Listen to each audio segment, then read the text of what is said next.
सांख्य तत्व कौमुदी, सांख्य तत्व कौमुदी ग्रंथ में पेज नंबर 189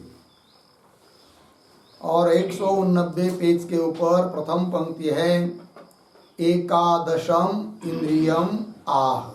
ठीक, तो 11 इंद्रिय बताए हैं। 11 इंद्रियों में से एक है मन, 11वां। तो पीछे के कारिका में 5 ज्ञानेंद्रिय और 5 कर्मेंद्रिय कौन कौन है, इन बात को बता दिया। अब 11वां जो मन है उसको बताने के लिए यह 27 नंबर की कारिका आ रही है। इस कारिका का उच्चारण कर लेते हैं। उभयात्मकमत्र मनः संकल्पकमिन्द्रियं च साधर्म्यात् गुणपरिणाम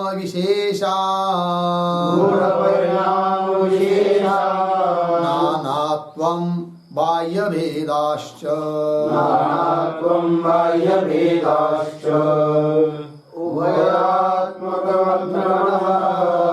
संकल्पकमिन्द्रियं च साधर्म्यात् गुणपरिणाम नानात्वं बाह्यभेदाश्च।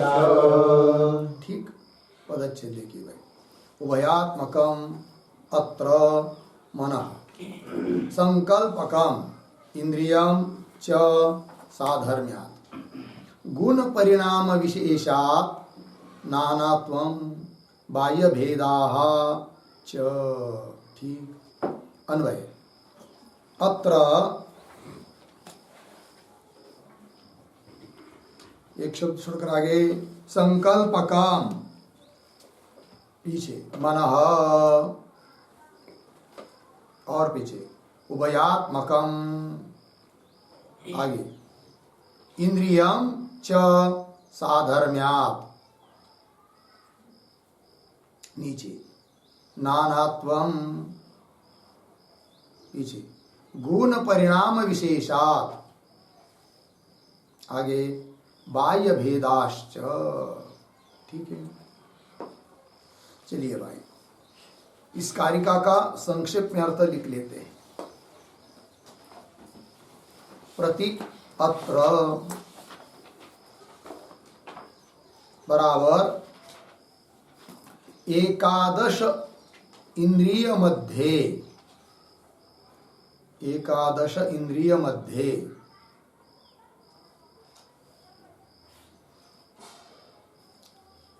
अर्धविराम, आगे संकल्पकम, प्रतीक संकल्पकम बराबर इदम एवं न एवं, इदम एवं न एवं इति संकल्पयति, संकल्पयति इति संकल्पवत्वं मनसः लक्षणम्, संकल्पवत्वं मनसः लक्षणम्। पूर्णविराम, आगे तच्च मनः, तच्च मनः उभयात्मक,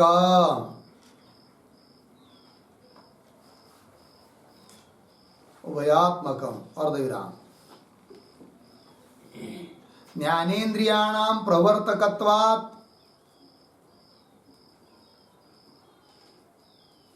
ज्ञानेन्द्रियाणां प्रवर्तकत्वात् ज्ञानेन्द्रियम्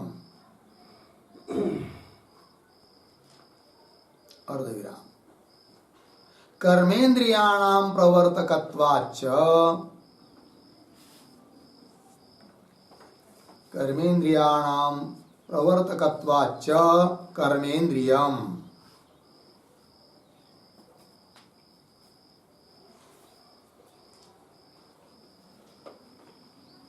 ठीक, पूर्ण विराम। आगे प्रतीक साधर्म्यात्।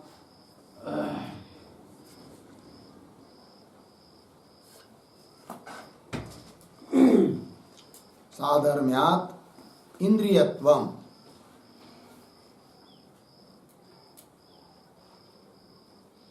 बराबर सात्विक अहंकार उपादानकत्वस्य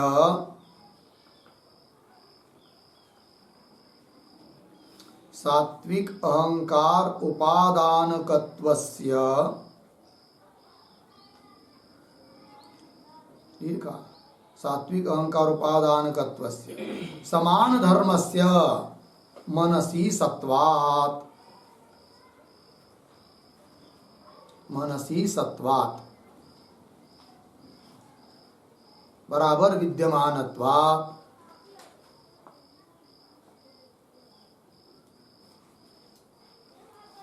मनसः इंद्रियत्वं सिद्धम इति।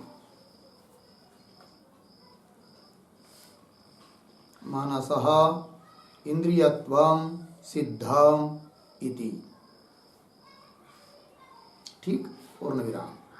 आगे एकस्मात् अपि सात्विक अहंकारात्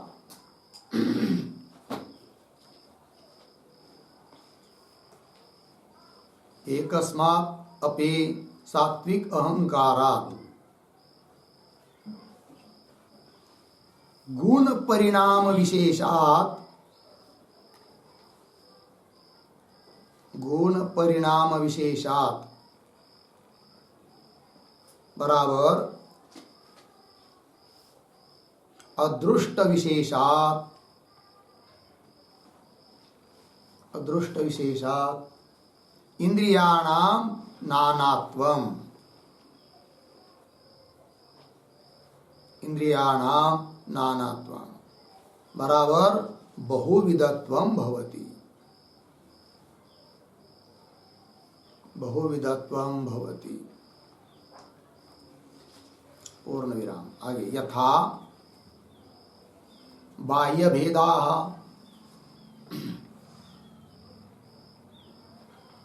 बाह्य भेदाः पूर्ण विराम तथा ही यथा एकस्याः एव मृदः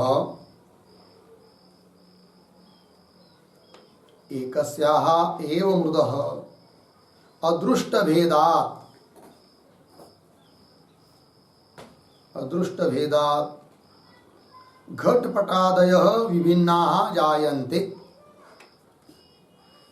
घटपटादयः विभिन्नाः जायन्ते तथा इत्यर्थः। तथा इत्यर्थः पूर्ण विराम। तथा ही नंबर 1 अदृष्ट सहित शब्द बलात्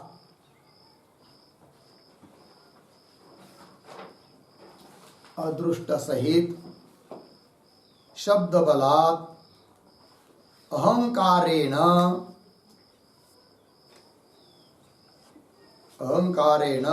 श्रोत्रं जनितम्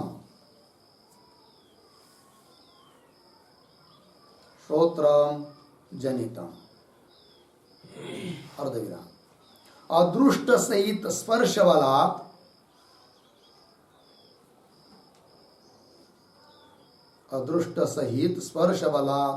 त्वक जनिता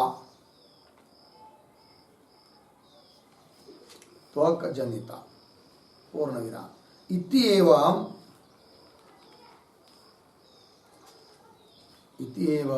गुण परिणामेन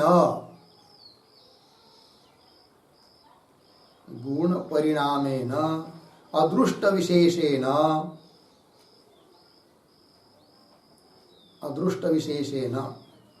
विशिष्ट शब्दादि अर्थ विशेष बलात् विशिष्ट शब्दादि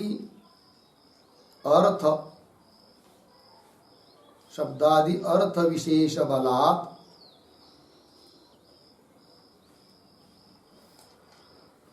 एकस्मात् अपि अहंकारात् एकस्मात् अपि अहंकारात् अनेक विधानि इंद्रियाणि जातानि। अनेक विधानि इंद्रियाणि जातानि।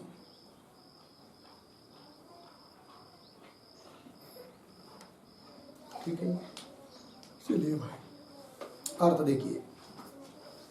अत्र अत्र का मतलब एकादश इंद्रिय मध्य, 11 इंद्रियों के बीच में क्या कि संकल्प काम मनः, ये मन का लक्षण है। तो वही लिख रहे हैं। संकल्पक मतलब क्या, तो लिख रहे इदम एवं न एवं, या ऐसा है ऐसा नहीं है, इस प्रकार का जो संकल्प, और इस प्रकार का संकल्प जो करता है उसी का नाम है मन। संकल्पयति इति, वही लक्षण लिखा फिर, संकल्पवत्वम मनसः लक्षण। संकल्प वाला जो है उसी को कहते हैं मन। और तच्च मन, वह मन कैसा है भाई, उभयात्मकम, मूल में आया ना, अत्र संकल्पकम मन लक्षण हुआ। कैसा है वो, उभयात्मक है। उभयात्मक मतलब वो ज्ञानेंद्रिय में भी आ जाता है और कर्मेंद्रिय में भी आ जाता है, दोनों तरफ उसकी गिनती होती है।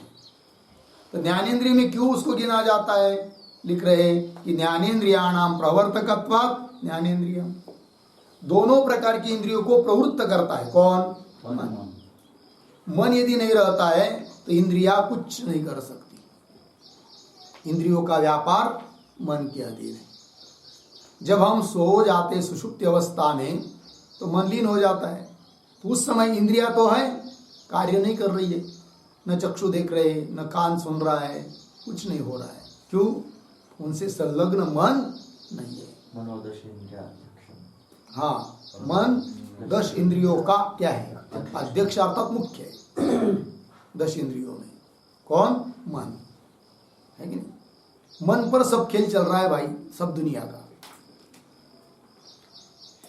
तस्मात् चित्ते चित्तम समाधिः प्रत्यग रूपे परात्मनि, चित्तमूलो विकल्पोऽयं चित्ता भावे न कश्चन, तस्मात् चित्तम समाधिः अतश्चित्तम समाधिः प्रत्यग रूपे परात्मनि। कहाँ का श्लोक है, चित्तमूलो विकल्पोऽयं, ये सब जितना भी विकल्प है सब चित्त का ही खेल है। चित्तमूलो विकल्पोऽयं, आगे चित्ता भावे, चित्त का अभाव हो जाता है, न कष्टण, कुछ भी नहीं है। अतः इसलिए चित्त को ठीक करो, चित्त मतलब मन, मन को एकाग्र करो, मन को ठीक करो। हाँ वही मनयो मनुष्याना, कार्य कारणम बंध मोक्ष, ऐसा भी कहा गया है। मन के ऊपर सब कुछ है, ये मन ही दुनिया है और कुछ नहीं है। मन में सोच लिया या ऐसा है तो ऐसा है, वैसा है तो ऐसे है। हमने सोच लिया कि इसको सफेद, इसको लाल कहेंगे तो लाल हो गया।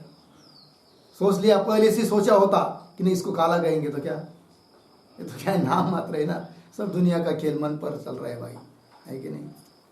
ये मेरी पत्नी है, ये मेरा पुत्र है, ये मेरा भाई है, ये सब क्या बात है, सब मन का खेल है। ये दुनिया है, ये शरीर मेरा है, मन का ही तो खेल है कि नहीं। चलो जाने दो, तो ये मन है, लग गया। चलिए आगे क्या है, तच्च मन उभयात्मकम, बात चल रही है कि ज्ञानेंद्रियों को भी प्रेरित करता है, प्रवृत्त करता है कौन, मन, चक्षुरादि इंद्रियों को, इसलिए उसको ज्ञानेंद्रिय भी कहते हैं। और कर्मेंद्रियों का भी काम मन से ही होता है, ठीक है ना। वही लिख रहे हैं, ज्ञानेन्द्रियाणाम प्रवर्तकत्वात् ज्ञानेन्द्रियम, ज्ञानेंद्रियों का प्रवर्तक है कौन, मन, इसलिए उसको क्या कहते, ज्ञानेंद्रिय। कर्मेंद्रियाणाम प्रवर्तकत्वाच्च कर्मेंद्रियाणाम, और कर्मेंद्रियों का वो प्रवृत्त करता है, इसलिए उसको कर्मेंद्रिय भी कहते हैं। किसको, मन को, ठीक है ना। कर्मेंद्रियाणाम प्रवर्तकत्वाच्च कर्मेंद्रियम, उभयात्मक हो गया कौन, मन। आगे चलिए, अब सात्विक अहंकार उपादानकत्वस्य समान धर्मस्य मनसि सत्वात्, यही है ना जी साधर्म्यत का अर्थ। तो इसको मन को इंद्रिय क्यों कहेंगे, ये प्रश्न। इसलिए इंद्रिय कहेंगे उसको कि इंद्रियों के साथ मन का साधर्म्य है। बोलेंगे क्या साधर्म्य है, तो इंद्रियों का लक्षण कल किया था, याद है? क्या लक्षण किया था इंद्रियों का? सात्विक अहंकार उपादानकत्वम इंद्रियत्वम, है कि नहीं? सात्विक अहंकार है उपादान कारण जिसका, उसको कहते क्या? इंद्रिय। उसी प्रकार मन के लिए भी उपादान कारण सात्विक अहंकार है। अतः सात्विक अहंकार से उत्पन्न जैसी बाकी इंद्रियां हैं, उसी प्रकार सात्विक अहंकार से उत्पन्न मन भी है। अतः अन्य इंद्रियों के साथ समान धर्म मन के हुआ कि नहीं? मन में हुआ कि नहीं? अतः मन भी क्या है? इंद्रिय है। वही लिखा साधारण सात्विक अहंकार उपादानकत्वस्य समान धर्मस्य, समान धर्म है किसमें? मन में। मनसी सत्वात् मनस इंद्रियत्वम सिद्धो, मन इंद्रिय है, ये बात सिद्ध हो गई। लग गया? आगे चलिए। अब बोलेंगे भाई 11 इंद्रिय है, 5 ज्ञानेंद्रिय, 5 कर्मेंद्रिय और मन, और उस 5 ज्ञानेंद्रियों में भी सब एक जैसे क्या? नहीं, अलग अलग है। कोई रूप का ग्रहण करता है, शब्दों को नहीं ग्रहण करता। कोई शब्द का ही ग्रहण करता है, रूप का नहीं ग्रहण करता। हर एक इंद्रिय का वैशिष्ट्य अलग अलग है। कर्मेंद्रियों का भी अलग अलग वैशिष्ट्य है, सभी का कार्य अलग अलग है। कोई चलता है, कोई लेना देना करता है, आदि आदि करके, हाथ पैर आदि, सबका काम अलग अलग है। और सबका उपादान कारण कौन बताया आपने? सात्विक अहंकार। तो कारण तो एक है, सात्विक अहंकार। फिर उससे उत्पन्न होने वाली इंद्रिय अलग अलग कैसे हो गए? अलग अलग स्वभाव वाले, ये प्रश्न है। तो उसका उत्तर दे रहे एक अस्मादपि सात्विक अहंकार। सात्विक अहंकार एक स्वरूप का होने पर भी इंद्रियों में नानात्व आता है। क्यों? हेतु दिया गुण परिणाम विशेषा। गुण सत्वगुण, रजगुण, तमोगुण, उसका जो परिणाम अदृष्ट धर्मादि, उसके विशेष से इंद्रिया अलग अलग हो जाती है। तो वही लिख रहे हैं। तो गुण परिणाम विशेषात अदृष्ट विशेषात इंद्रियाणाम नानत्वम। नानत्वम का अर्थ कर दिया क्या? बहुविधत्वम। अनेक प्रकार की इंद्रिया, बहुविधत्वम भवति। उदाहरण यथा बाह्य भेदा, ये दृष्टांत है। कारिका में आया ना बाह्य भेदाश्च, ये दृष्टांत कोटि में आता है। कैसा है दृष्टांत हो, उसका विस्तार करो, बता रहे तथा ही करके। यथा एकस्या एव मृदा, मिट्टी एक है, एक स्वरूप की है, तो भी अदृष्ट भेद के कारण, है कि नहीं, अलग अलग प्रकार उसके हो जाते। उस मिट्टी से कई बनता है क्या? घट, कई परल, कई शराब, या कई पट। पट भी क्या है? मिट्टी तो है। मिट्टी पट का उपादान कारण भी वस्तुता कौन है? मिट्टी है। यथा एकस्या एव मृद अदृष्ट भेदात् घटपटादय विभिन्ना जायन्ते, अलग अलग अलग अलग घटपटादि उत्पन्न होते। उसी प्रकार तथा ही अदृष्ट सहित शब्द बला अहंकारेण श्रोत्रम जनितम, अहंकारेण श्रोत्रम जनितम, अहंकार ने श्रोत्र को उत्पन्न किया, और उसी अहंकार ने त्वक को उत्पन्न किया, उसी अहंकार ने बाकी की इंद्रियों को उत्पन्न किया। तो बोलेंगे ये सबका कारण तो एक है, अलग अलग क्यों हुई? तो उसके लिए उत्तर दे रहे उपादान कारण अहंकार, सबका उपादान कारण अहंकार एक होने पर भी निमित्त कारण अलग अलग है। वो कौन है? तो बता रहे अदृष्ट अलग अलग है। अदृष्ट सहित शब्द बला, अदृष्ट सहित शब्द के बल से, शब्द का सहायता से अहंकार के द्वारा श्रोत्रम जनितम, श्रोत्र इंद्रिय उत्पन्न होता है। ठीक उसी प्रकार अदृष्ट से स्पर्श बला त्वक जनिता, त्वक इंद्रिय उत्पन्न होता है। इति एवं गुण परिणामेन, गुण परिणामेन का मतलब है अदृष्ट विशेषेन, भिन्न भिन्न अदृष्ट के कारण विशिष्ट शब्दादि अर्थ विशेष बला, और विशिष्ट शब्दादि जो अर्थ है उसके बल से भी एकस्मादपि अहंकारात् अनेक विधानि इंद्रियाणि जातानि, एक प्रकार के अहंकार से भी अनेक प्रकार की इंद्रिया उत्पन्न होती है। अतः इंद्रियों में नानात्व आ जाता है। इंद्रियों में नानात्व आने के लिए हेतु कारण कौन? अर्थात कौन? गुण परिणाम विशेष, मतलब गुण का परिणाम विशेष, अदृष्ट विशेष। तो गुण परिणाम विशेषात नानात्व। लग गया? चलिए भाई आगे चलते। ठीक है, उभयात्मकम इति, लग गया ना? एकादशम इंद्रिय महाउभयात्मकम इति, एकादश 11 इंद्रियों को बोल रहे हैं उभयात्मक इत्यादि कारिका के द्वारा, ऐसा संबंध है। उभयात्मक अमिति है तो ऐसा ऊपर ही चाहिए था 1 नंबर में, एकादश इंद्रियम आह उभयात्मकम इति, किंतु नीचे छप दिया, कोई बात नहीं, चलिए आगे क्या है। एकादशसु है ना, एकादशसु के पूर्व में लिखिए अत्र, बराबर अत्र का व्याख्यान चल रहा है।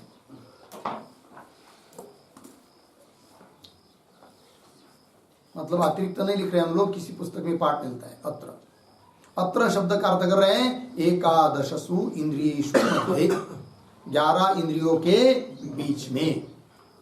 मनः उभयात्मकम, कैसा है? उभयात्मक है। उभयात्मकम का अर्थ कर रहे भाई टीकाकार, बुद्धेन्द्रियम कर्मेंद्रियम, ज्ञानेन्द्रिय भी है वो और कर्मेंद्रिय भी है। ठीक है, क्यों बता रहे, चक्षुरादीनाम वागादीनाम च मनो अधिष्ठितानाम एव स्व स्व विशेषु प्रवृत्ते, हेतु दिया। तो ये जो पंक्ति चालू हुई चक्षुरादीनाम, उसके पूर्व में एक छोटा वाक्य अवतरण, मनसः उभयात्मकत्वे, मनसः उभयात्मकत्वे हेतुम आह,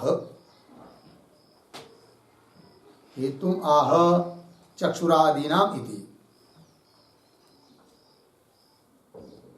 ठीक है, चलो भाई, मनस उभयात्मकत्वे, मन उभयात्मक है क्यों, इसके लिए कारण दिया जा रहा है चक्षुरादीनाम इत्यादि पंक्ति के द्वारा।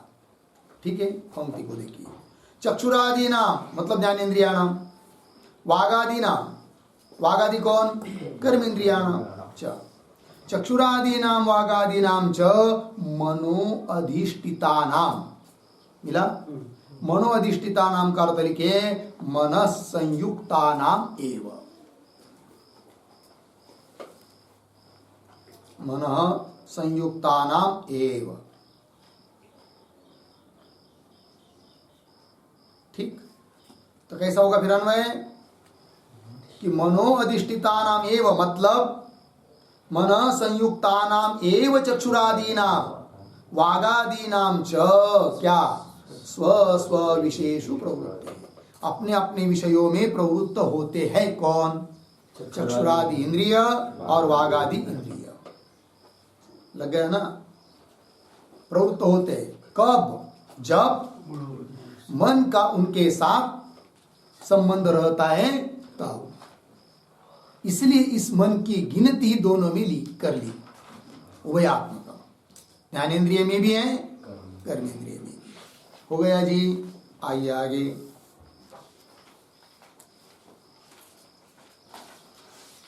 आगे तत् असाधारणेन रूपेण लक्षयति, मिला?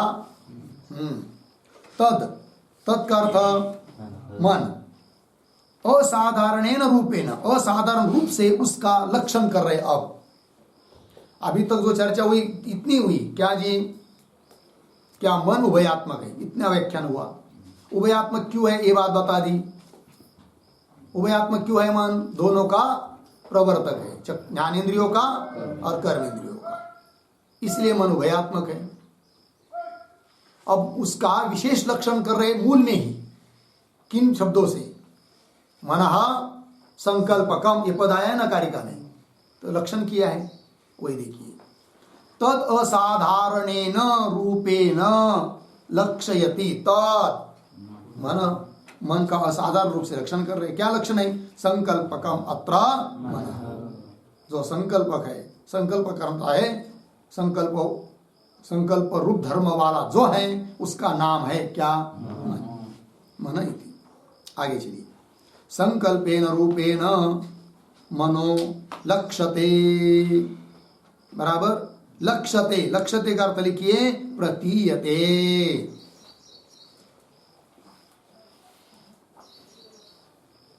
केन रूपेण?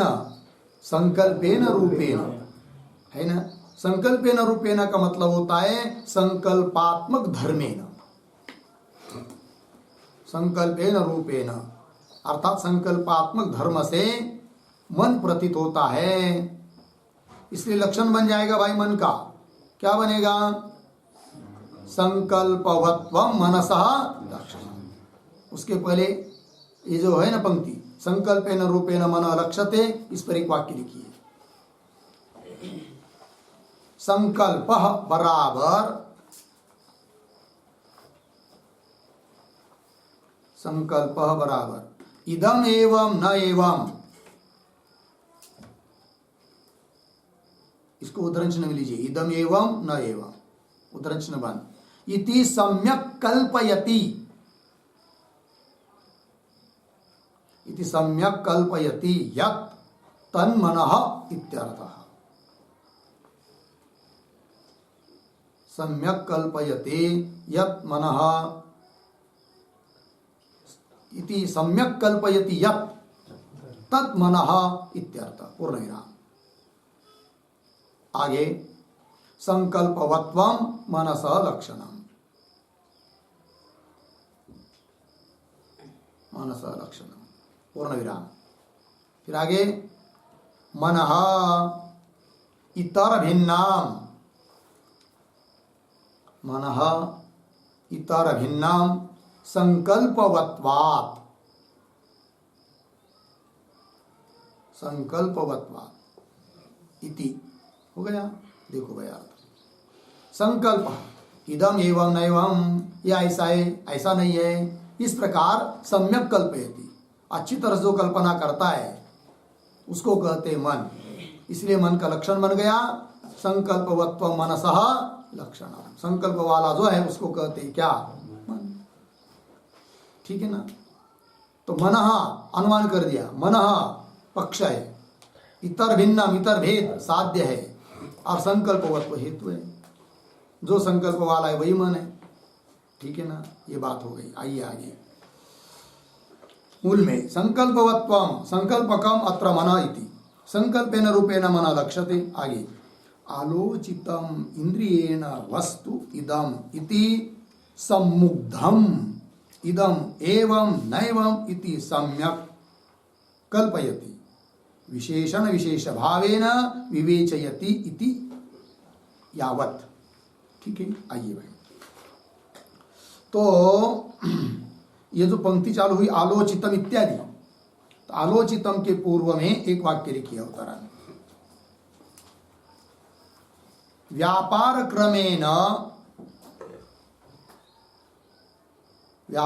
क्रमेण तद उपपादयति, तद उपपादयति आलोचितम इति। ठीक है? देखो भाई, अब व्यापार क्रम से उसका उत्पादन कर रहे हैं कि मन संकल्प धर्म वाला है, मतलब संकल्प करता है, मतलब कहीं क्या करता है, कैसा होता है उसका संकल्प, कब होता है, तो क्रम बता रहे। फिर तो ये जो पंक्ति है ना, आलोचितम इंद्रियेण वस्तु इदम इत्यादि, थोड़ा अन्वय, इंद्रियेण पीछे, आलोचितम आगे वस्तु। ठीक? अर्थ देखिए भाई, आगे सरल है। इंद्रियेण का मतलब चक्षुरादि इंद्रिय के द्वारा, इंद्रियों के व्यापार के द्वारा क्या? आलोचितम वस्तु। आलोचितम का अर्थ लिखिए प्रत्यक्षीकृतम।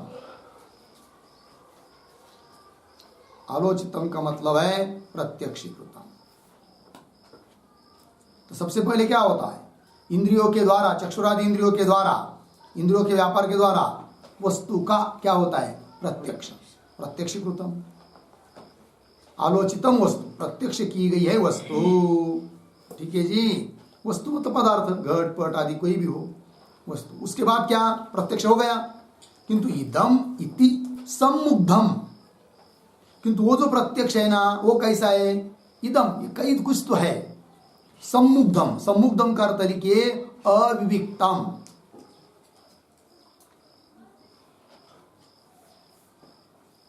अविविक्तम,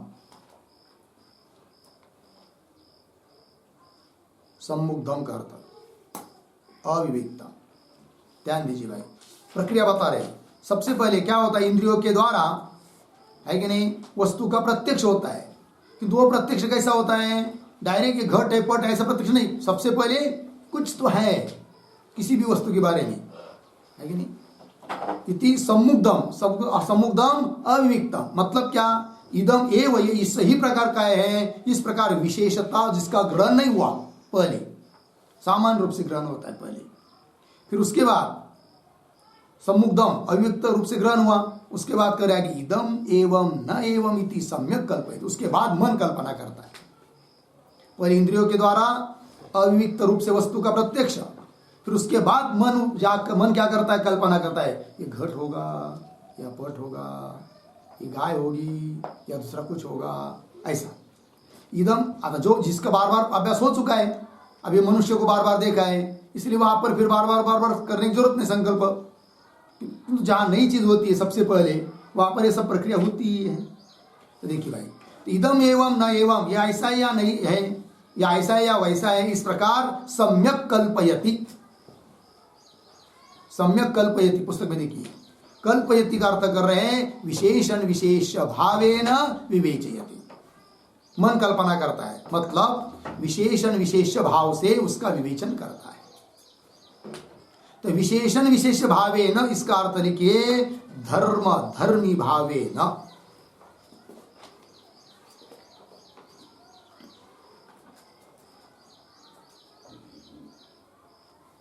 धर्म धर्मी भावे न विवेचयति, विवेचयति का अर्थ लिखिए सविकल्पक ज्ञान विषयी करोति,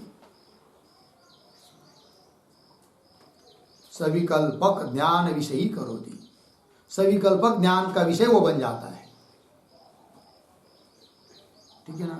इति यावत, तो लग गया ना प्रक्रिया, फिर समझ में आया ना, मन संकल्प विकल्प कैसा कब करता है करके, ये बात हो गई। उसके लिए प्रमाण दे रहे यदाहु, तो यदाहु के पूर्व में एक वाक्य लिखे अवतरण, प्रथमम निर्विकल्पकम, प्रथमं निर्विकल्पकम, पश्चात सविकल्पकम भवति, सविकल्पकम भवति इत्यत्र प्राचाम सम्मतिम आह, प्राचाम सम्मतिम आह यदाहुः इति। ठीक है जी, देखो भाई, प्रथमम सबसे पहले निर्विकल्पक ज्ञान होता है किसी भी चीज का, उसके बाद सविकल्पक ज्ञान होता है मन के द्वारा संकल्प विकल्प करने के बाद। इस बात के लिए प्राचीन लोगों की, प्राचीन आचार्यों की सम्मति दे रहे यहां पर, प्रमाण पुरावा। श्लोक है, सम्मुग्धम वस्तुमात्रम तु प्राग गृह्णन्ति अविकल्पितम तत् सामान्य विशेषाभ्याम कल्पयन्ति मनीषिणः इति। ठीक, पदच्छेद देखिए, बाद में है सम्मुग्धम वस्तुमात्रम तु प्राग गृह्णन्ति अविकल्पितम तत् सामान्य विशेषाभ्याम कल्पयन्ते मनीषिणः। अन्वय, प्राग, पहली पंक्ति में अंतिम का शब्द अविकल्पितम, शुरू में सम्मुग्धम वस्तुमात्रम तु गृह्णन्ति, लग गया। नीचे की पंक्ति में अंतिम मनीषिणः, पीछे सामान्य विशेषाभ्याम, पीछे तत् कल्पयन्ति। ठीक है, देखो भाई अर्थ, प्राग, प्राग का मतलब सबसे पहले, अर्थात मन का व्यापार होने के पहले। इंद्रिय का व्यापार हुआ, मन का व्यापार नहीं हुआ, ऐसे समय में होता क्या है, अविकल्पितम सम्मुग्धम वस्तुमात्रम गृह्णन्ति। अविकल्पितम, अविकल्पितम करते हैं निर्विकल्पकम, जिसमें घटत्व है कि पटत्व है, इस प्रकार का विकल्प नहीं। निर्विकल्पकम सम्मुग्धम, सम्मुग्धम मतलब अविविक्तम लिख के दिया है। सामान्य विशेष रूपे न अपृथकृतम, जिसका सामान्य और विशेष रूप से अलग अलग किया नहीं है, अविविक्त। ऐसा जो वस्तु मात्र इदम रूप से, इदम इति पदार्थ मात्र, ये है, कुछ है या यह है, इस प्रकार से इदम रूप से। सम्मुग्धम वस्तु मात्रम तु गृह्णन्ति, ग्रहण करते हैं, ठीक है, ये हुआ पहले। फिर उसके बाद क्या होता है जी? उसके बाद मनीषिणः, मनीषिणः शब्द करते के मनोव्यापारवन्तः सन्तः,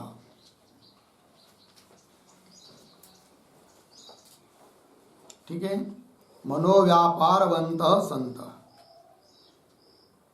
मतलब मन का व्यापार वाले होते हुए। ऐसे लोग क्या करते?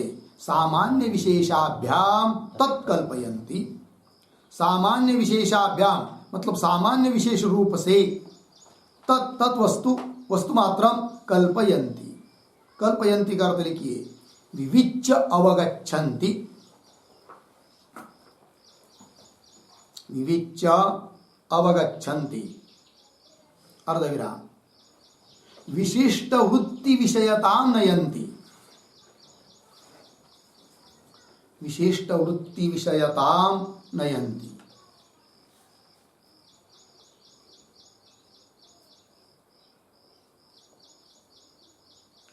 ठीक है, देखो भाई, विविच्च अवगच्छन्ति अलग अलग करके जानते, घट है, ये पट है, इस प्रकार से।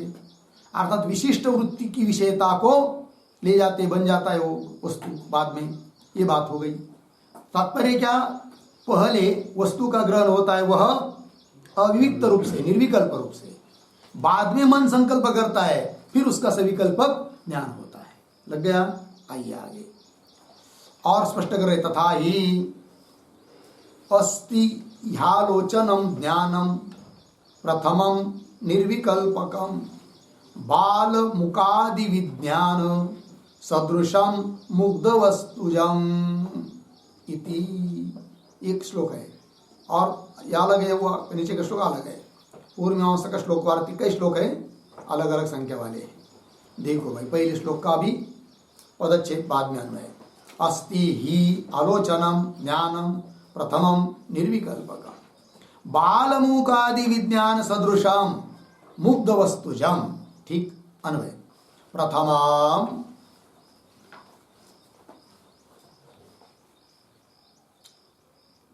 प्रथमम लिखा, फिर उसी श्लोक का अंतिम शब्द प्रथमम के बाद मुग्ध वस्तुजम,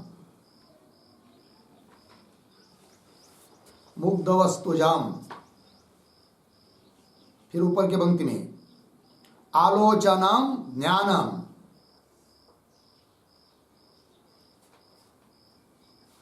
आलोचनम ज्ञानम, उसके पीछे अस्ति, फिर उसी पंक्ति में अंतिम में निर्विकल्पकम, फिर नीचे बाल मूकादि विज्ञान सदृशम। ठीक, देखो भाई अर्थ। तो प्रथमम, प्रथम का मतलब चक्षु का संयोग होते ही, अर्थात मन का व्यापार होने के पहले प्रथमम। प्रथमम क्या होता है? वस्तुजम, मुग्ध वस्तुजम, मिला ना? मुग्ध वस्तुजम मतलब उसका अर्थ है कि मुग्ध वस्तुजम बराबर अविविक्त वस्तु विषयकम, अविविक्त वस्तु विषयकम,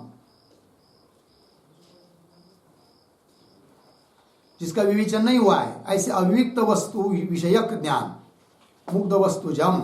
क्या जी? आलोचनम ज्ञानम, आलोचन ज्ञानम का अर्थ लिखिए प्रत्यक्षात्मकम ज्ञानम,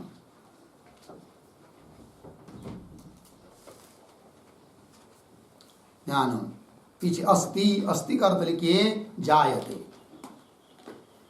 अस्ति मतलब जायते। आद्यारूप लेना है तत् को, फिर कहेंगे तत् निर्विकल्पकम, वही ज्ञान है निर्विकल्पक ज्ञान। ठीक है, देखो पुनः एक बार, प्रथमम सबसे पहले चक्षु का संयोग, चक्षु का व्यापार होते ही मुग्ध वस्तुजम अभियुक्त वस्तु विषयक आलोचनम ज्ञानम, ठीक है ना, प्रत्यक्षात्मक जो ज्ञान उत्पन्न होता है, आलोचनम ज्ञानम अस्ति, प्रत्यक्षात्मक ज्ञान उत्पन्न होता है, तत् निर्विकल्पक, उस ज्ञान को कहेंगे क्या, निर्विकल्पक ज्ञान। ठीक है, वो किस प्रकार का होता है निर्विकल्पक ज्ञान, उदाहरण बताओ। तो उदाहरण दे रहे बाल मूकादि विज्ञान सदृशम, है कि नहीं। और एक पद है इसमें निर्विकल्पकम, निर्विकल्पकम का भी अर्थ लिख लीजिए। निर्विकल्पकम बराबर प्रकारता विशेषता संसर्गता, प्रकारता विशेषता संसर्गता अन्यतम विषयता निरूपकता शून्यम, अन्यतम विषयता निरूपकता शून्यम, निरूपकता शून्यम निर्विकल्पक। देखो भाई, प्रकारता विशेषता संसर्गता तीन होती है, सविकल्पक ज्ञान में तीन बात होती है। जैसे ज्ञान हुआ अयम घट, तो इसमें प्रकारता है घटत्व, विशेषता है घट, और घट घटत्व का संबंध तीनों विषय है कि नहीं। तो तीनों वाला जो ज्ञान उसको कहेंगे सविकल्पक ज्ञान। और जिस ज्ञान में न तो प्रकारता है प्रतीत हो रही है, न तो विशेषता न संसर्गता, तो वही करे प्रकारता विशेषता संसर्गता अन्यतम, तीनों में से कोई भी है कि नहीं, अन्यतम विषयता निरूपकता शून्यम, इनकी विषयता जिस ज्ञान में नहीं है उस ज्ञान को कहते हैं क्या, निर्विकल्पक ज्ञान। कुछ है इदम, कई तो है, कुछ तो है, ये बात। चलिए आगे। और इसी श्लोक में पद आया है, वो निर्विकल्पक ज्ञान कैसा होता है इस बात को बताने के लिए दृष्टांत दिया है। क्या दृष्टांत दिया है, बाल मूकादि विज्ञान सदृशम। बाल है, बाल लान बच्चा, बालक बहुत छोटा 1 साल का समझ लीजिए, और वो वस्तु को देख रहा है किंतु उसको कुछ भी नहीं समझ में आता है, ये घट है क्या पट है क्या मट है क्या क्या है, कुछ चीज है, कुछ तो है, इतना ज्ञान उसको होता है, उस वही ज्ञान है क्या, निर्विकल्पक ज्ञान। और उदाहरण दिया मूकादि विज्ञान सदृशम, जो कैसा है, मूका बोल नहीं सकता है कि नहीं, ऐसा व्यक्ति है, उसको भी जो ज्ञान हो रहा है तो कैसा है, निर्विकल्पक है। वही करे बाल मुकादि विज्ञान सदृशम, इसका टीका में अर्थ दिया है, देखिए न्यून आयुष्मत नवीन बालस्य, बाल शब्द का अर्थ न्यून कम है आयुष्य जिसका, ऐसा नवीन बालक 6 महीने का, 1 साल का, 1.5 साल का जन्मत। और दूसरा है मुकादि विज्ञान, उसको बता रहे जन्मत एव बधिर मूकस्य वज्र मूर्खस्य यथा जन्मत एव, जन्मता ही क्या है, वो बहरा है और मूका है कि नहीं। जन्मता ही वो न सुन सकता है न बोल सकता है। सुना है ऐसा कि जो पूरा मूका होता है ना, बोल नहीं सकता, वो बहरा जरूर होता है, ऐसी व्याप्ति। यत्र यत्र मुखत्वम तत्र तत्र बधिरत्वम, है कि नहीं। तो बोलेंगे ऐसा क्यों, तो इसलिए होता है वो कि समझ लीजिए मुक्का है, बोल नहीं सकता, और उसको सुनाई दे तो बोलने के लिए छटपटेगा, बहुत प्रयास करेगा, बहुत व्याकुल होगा। इसलिए भगवान ने क्या सिस्टम कर दी, बोलने नहीं आता है ना, मुक्का भी कर दिया उसको, सॉरी बोलने नहीं आता है, मुक्का है ना तो बहरा भी कर दिया। लग गया जी, जो बहरा है वो मुक्का नहीं है। दुनिया में कोई कोई व्यक्ति क्या है, सुनाई नहीं देता है, बहिरा है, किंतु बोलता नहीं, ऐसी बात है क्या, नहीं बोलता है, इतना ही कि जोर जोर से बोलता है वो। बहिरा व्यक्ति ना धीरे आवाज में कभी नहीं बोलेगा, कैसा बोलता है, बहुत बड़े बड़े आवाज से बोलता है। क्यों, उसको लगता है मेरे को सुनाई नहीं दे रहा है तो सामने वालों को क्या सुनाई देगा, इसलिए सामने वालों को सुनने पड़ना चाहिए ना, सुनाई देना चाहिए ना, इसलिए वो जोर जोर से बोलने का प्रयास करता है। लगा। चलिए फिर क्या कर रहे यहाँ पर, निर्विकल्प ज्ञान को बता रहे। तो जन्मत ही वो बधिर मूकस्य, और बैरा भी है, मुका भी है, और कैसा है वज्र मूर्खस, एक मूर्ख होता है और एक होता है वज्र मूर्ख।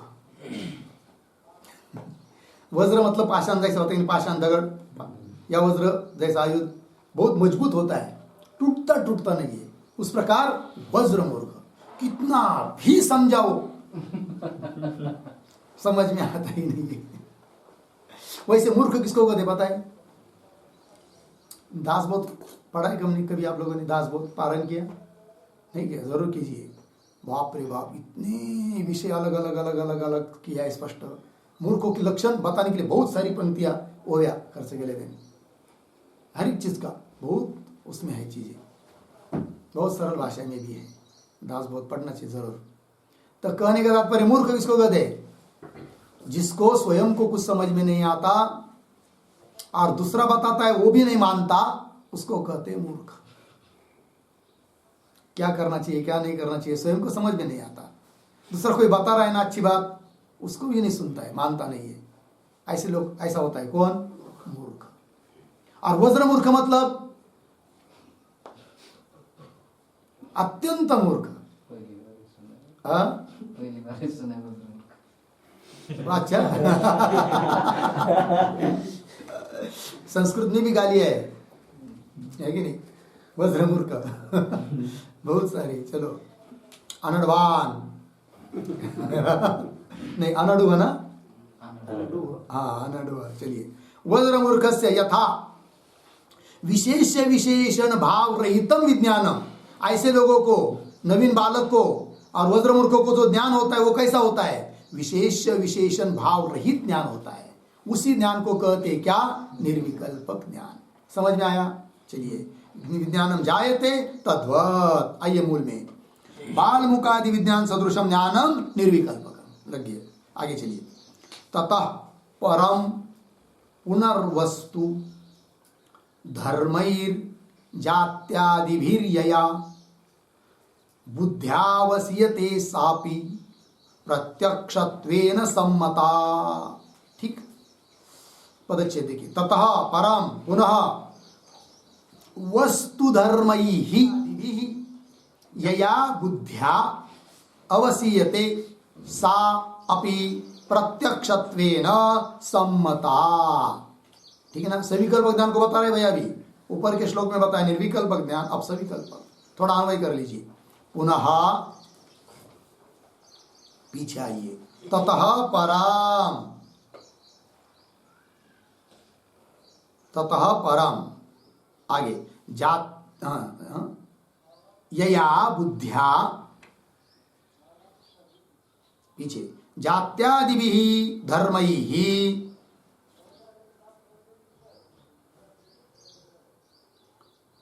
लग गया ना? वस्तु आगे अवसीयते, नीचे अवसीयते, आगे सा अपि प्रत्यक्षत्वेन सम्मता। ठीक, पदच्छेद करते समय वस्तु धर्म ही ऐसा किया था ना, ऐसा नहीं, वस्तु को अलग कीजिए, वस्तु और आगे है धर्म ही। तब अन्वय करते समय क्या हुआ? पुनः, पुनः का मतलब निर्विकल्प ज्ञान होने के बाद में। ततः परम, ततः परम का अर्थ निर्विकल्पक ज्ञानोत्तरम। ततः परम, निर्विकल्पक ज्ञान होने के बाद, ततः परम निर्विकल्पक ज्ञानोत्तरम हो गया। आगे चलिए। यया बुद्ध्या, जिस बुद्धि से, क्या जी? जात्यादि भी धर्म ही वस्तु अवसीयते, वस्तु का अवसीयते मतलब निश्चयते, वस्तु का निश्चय हो रहा है जिस बुद्धि से, लेकिन किस रूप से? जात्यादि भी धर्म ही, घटत जाति वाला ये घट है, पटत जाति वाला घट है, नीला घट है, पीला घट है, इस प्रकार जाति आदि धर्मों से जब वस्तु का निश्चय होता है, निश्चय मतलब ज्ञान, इन धर्मों को लेकर वस्तु का ज्ञान होता है, सापि प्रत्यक्षत्वेन सम्मता, वो भी प्रत्यक्ष ही है, किंतु वो कैसा प्रत्यक्ष है भाई? सविकल्पक प्रत्यक्ष है। ठीक है, आइए। तो इस श्लोक में पद आया है जात्यादिभिः धर्मैः, उसका अर्थ लिखिए। जात्यादिभिः धर्मैः बराबर जाति विशिष्टतया, जाति विशिष्टतया अर्धविराम, गुण विशिष्टतया, गुण विशिष्टतया अर्धविराम, कर्म विशिष्टतया, कर्म विशिष्टतया, कौंस में लिखिए विशेषण विशेष्य संसर्ग अन्यतम विशिष्टतया, विशेषण विशेष्य संसर्ग अन्यतम विशिष्टतया, कौंस बंद। ठीक है, देखो भाई अर्थ हो गया। जात्यादि भी धर्म है, मतलब क्या, जाति विशिष्ट रूप से, जैसे घटत्व जाति वाला घट है, गुण विशिष्ट शुक्ल रूप वाला घट है, गुण को लेकर गुण विशिष्टतया, कभी कभी कर्म विशिष्टतया है कि नहीं, तो कर्म विशिष्ट कर्म के कर्मों को लेकर, हाँ, मतलब इस प्रकार विशिष्ट रूप से जब ज्ञान होता है, अर्थात जिसमें विशेषण विशेष्य और संसर्ग में से कोई न कोई विशेषण रूप से प्रतीत होता है, ऐसा जब वस्तु का ज्ञान होता है तो उस ज्ञान को कहेंगे सविकल्पक ज्ञान। वही दिया है श्लोक में, जात्यादिभिः धर्मैः वस्तु अवसीयते सा अपि प्रत्यक्षत्वेन सम्मता। मिला, सम्मता, सम्मता का अर्थ लिखिए सविकल्पिका, सविकल्पिका अर्धविराम, विशिष्ट प्रत्यक्षात्मिका स्वीकृता, विशिष्ट प्रत्यक्षात्मिका स्वीकृता। ठीक है,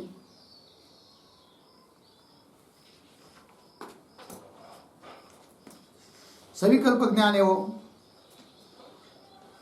विशिष्ट प्रत्यक्षात्मिक प्रत्यक्ष के रूप में उसका स्वीकार किया गया है। लग गया, आगे चलिए। सोयम संकल्प लक्षण व्यापार मनसः समान असमान जातीयाभ्याम व्यवच्छिन्दन् मनो लक्षयति। ठीक, अब कौन बात बताई इस पंक्ति में, ये जो पंक्ति चालू हुई सोयम, तो स के पूर्व में एक वाक्य लिखिए, मनसः लक्षणं निरुच्य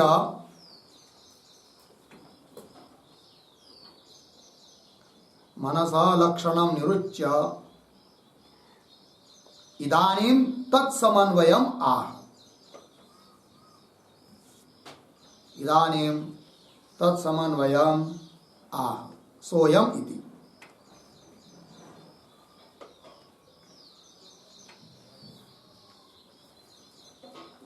ठीक है, देखो भाई अर्थ, अभी तक मन का लक्षण किया भाई, निरुच्य करके मन का लक्षण करके अब उस लक्षण का समन्वय कर रहे हैं ग्रंथकार। तो सो अयम संकल्प लक्षण व्यापार सह अयम सह प्रागुक्त,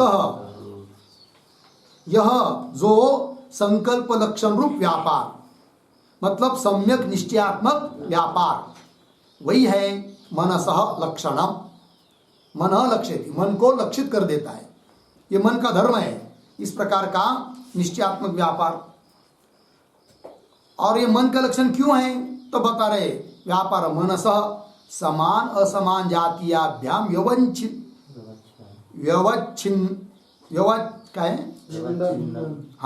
व्यवच्छिन्दन्, मतलब अलग करता हुआ, मन को समान जातियों से और असमान जातियों से अलग करता यह व्यापार।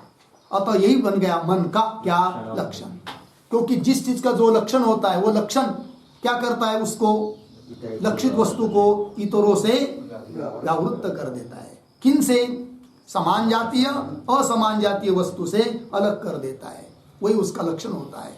उस प्रकार यहाँ पर भी समान जातियों से और असमान जातियों से मन को अलग कर दिया। तो मन के साथ समान जाति वाले कौन है, बुद्धियादिक, क्योंकि अंतकरण का ही भेद विशेष है, बुद्धि मन वगैरह, तो बुद्धियादियों से अलग कर देता है किसको, मन को। कौन, संकल्पात्मक मन का व्यापार, जो कि मन का लक्षण है, तो बुद्धियादिक से समान जातियों से अलग कर देता है। और असमान जातीय कौन, श्रोत्र चक्षुरादि इंद्रिय, उनसे भी अलग कर देता है किसको, मन को, क्योंकि चक्षुरादि इंद्रिय संकल्प कर नहीं सकते, संकल्प और आप धर्म वाले नहीं है वो, और मन है, अतः चक्षुरादियों से भिन्न है कौन? मन। तो वही लिखा, समान असमान जातियाभ्याम यवच्छिन्दन् मनो लक्ष्यति, मन को लक्षित कर देता है। ठीक है ना जी। लक्ष्यति, लक्ष्यति का कर्ता कौन है इस वाक्य में? लक्ष्यति, संकल्प लक्षण। हाँ, स्वयं संकल्प लक्षण व्यापार लक्ष्यति, व्यापार लक्षित कर देता है किसको? मन को। क्या करता हुआ? समान समान जातियाभ्याम यवच्छिन्दन् मनः लक्ष्यति। लग गया जी। ये हो गया भाई मन का लक्षण। और कारिका का जो पूर्वार्ध है उसकी व्याख्या यहाँ तक हुई। अब आगे उत्तरार्ध जो है गुण परिणाम विशेषात इत्यादि आगे जो भी होगा और भी कुछ शंका समाधान है उसका विचार हम लोग कर करते हैं। ओम पूर्णमदः पूर्णमिदं पूर्णात् पूर्णमुदच्यते पूर्णस्य पूर्णमादाय पूर्णमेवावशिष्यते। ओम